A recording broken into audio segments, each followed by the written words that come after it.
Multiple sclerosis, or MS, is a neurodegenerative disease which affects nearly 1 million people in the United States. It's notorious among neurologists for its difficulty to diagnose due to its wide range of symptoms. The McDonald criteria, the definitive MS diagnosis guideline, highlights white matter hyperintensity growth in MRI over time as the strongest sign of multiple sclerosis' presence. Taking such growth over time requires hours of tedious segmentation and area computation for hundreds of layers of a 3D scan. MRIs can take days to analyze for MS, and oftentimes multiple scans over time must be analyzed in order to come up with a definitive diagnosis.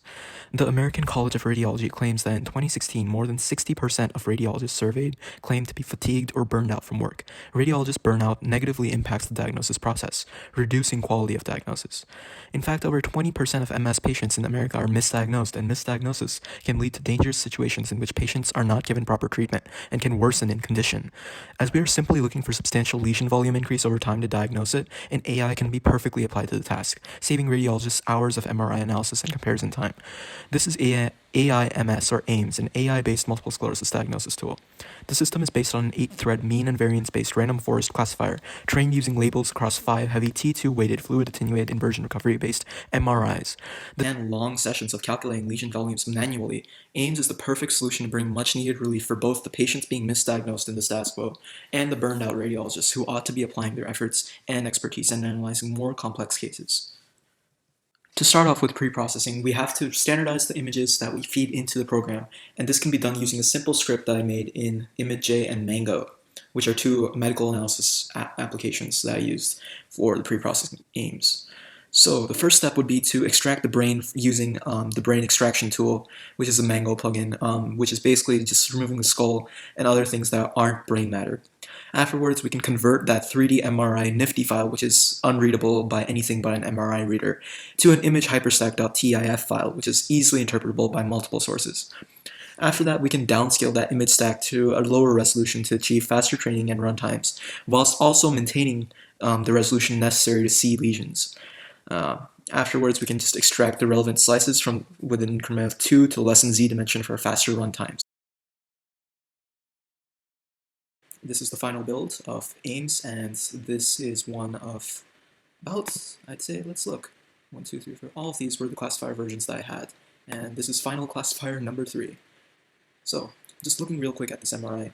Usually MS lesions are in FLAIR are quite easy to spot, such as this. The hard part is actually getting the volume of this, as a radiologist will have to sit and either draw a region of interest box around this, or like have some sort of semi-automatic thing where they have to highlight this and then they have to do that. But essentially, they'd have to go through multiple of these every single day, all 140 slices of this, and look for individual ones. And oftentimes, even something as simple as spotting this could be quite difficult, or at least tedious and time-consuming. So, let's take a look at how AIMS does it. Let's just go over here and toggle the AIMS overlay. So, this is all done by the computer. The AI essentially looks at this, and it's been trained on 5 different MRIs to analyze lesions and detect all of them, even the smaller ones. Like, it's quite plausible that a radiologist would, especially having doing hundreds of these every day, would just select that and possibly miss that. You can see this picks that up. This picks up minute ones. That one, for instance, that is a lesion. It picks it up. But these things, these edges, they're naturally always lightened on MRI, but this learned to not identify those as lesion matter, which is a huge breakthrough. Moving on to this one, this is a separate one. This is a separate MRI, which has significantly fewer lesions on it, but we can see even the ones that it does have, the system is able to accurately pick it up with no false positives anywhere. And over here, you might wonder, isn't that a lesion? But it's learned how to look in 3D, and it sees that that's just matter that's dividing. That's not a lesion that's within the brain matter. That's just how the slice was cut. Moving on, here it detects a lesion, and that is indeed a lesion. It does not split. Moving on, we see minimal false positives. Over here, we do have a lesion, and it accurately predicts it. Over there, we have a lesion and it gets it, and nothing else, no false positives anywhere. And that is a success. Looking over here on this one, you can see it picks up most of the lesion matter here. This one's moderate. This person has more lesions than the last one, but significantly less than the first here. So on the left, you can see this is the regular FLAIR MRI overlaid with the results from the AI. Down here, you can see the AI's raw results, and over here we can see a radiologist's professional interpretation of those same results. And we can see that essentially The program was able to pick up everything that the radiologist picked up, yet even more small, obscure things that they may or may not have. Plus, some of these things are done in more detail than the radiologist's summary. So essentially, we can say that this program can compete at the same level that a radiologist can. Version of the final web app that I'm planning to make. So yeah, let's get into it. So essentially this would act as a platform for a radiologist to sign in and upload their MRIs and essentially be able to track a patient's progress over time effectively and securely, um, as well as being able to utilize the actual AI in terms of its abilities to calculate volume of lesions for multiple scans instantly and even segment the image into lesion and non-lesion matter. So let's get started.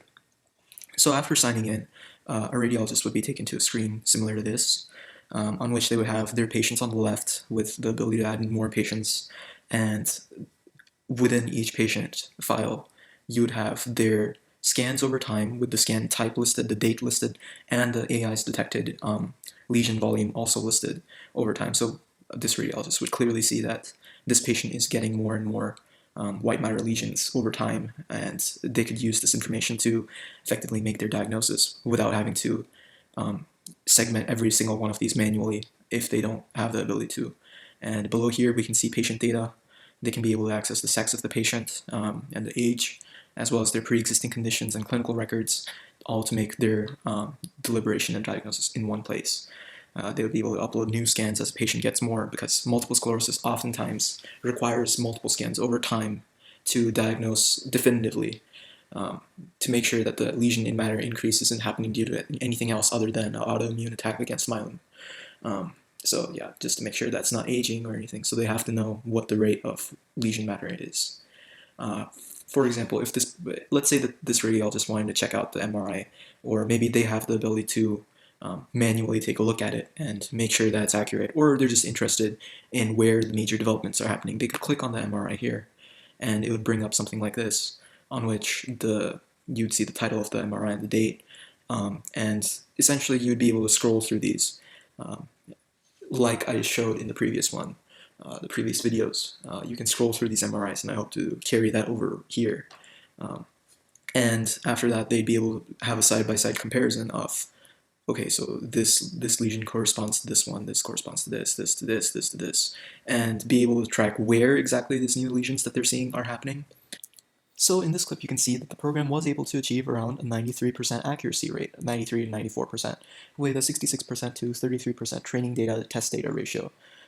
So essentially, I segmented, or rather drew, boundaries around maybe 50 to 100 lesions, or 50 to 100 images that were selected at random, and I labeled them as either lesion matter or non-lesion matter. So after that, that data was fed into the program, the classifier, and the classifier was able to report that by using 66% of the training data to train itself, and the rest of the 33% to test, the 66% data trained the program well enough to achieve a score of 93% accuracy on the remaining 33% of test data. I need all the assistance I can get with this project. Clinical trials and eventual implementation of this program into radiologist toolkits in the future is an inevitable goal for me. The project started as an idea when I had no idea how data science, AI, or machine learning worked about 8 months ago. I have full faith in what I made, and I know the potential that goes into this. I would just like to have some of my doubts and questions cleared by an industry professional, which Innovation in Action can provide to me. I would require somebody who can get this cleared for testing or implementation in clinical trials, which is one thing I'm concerned about, as most cases such a venture would require you to have contacts in the industry, which I lack. I'm very limited by the amount of MRI that I have. As a high school student, there's very few avenues for me to get high-quality data sets of MS that are compliant with patient privacy and approved for my access. And having a mentor in this industry can help me acquire those and improve my AI even further, as the MRIs that I was able to access to a very limited amount are no ways representative of all MS patients. Beyond that, getting some sort of approval or help to go through the process of getting this approval to go into clinical trials, as well as the money and the funds to develop a web program and to host it on Google Cloud, have a deployed program that I can use on websites, is infinitely valuable to me. And that is why I need help from Innovation in Action. Hopefully you can help me take my project further and improve patient outcomes across America.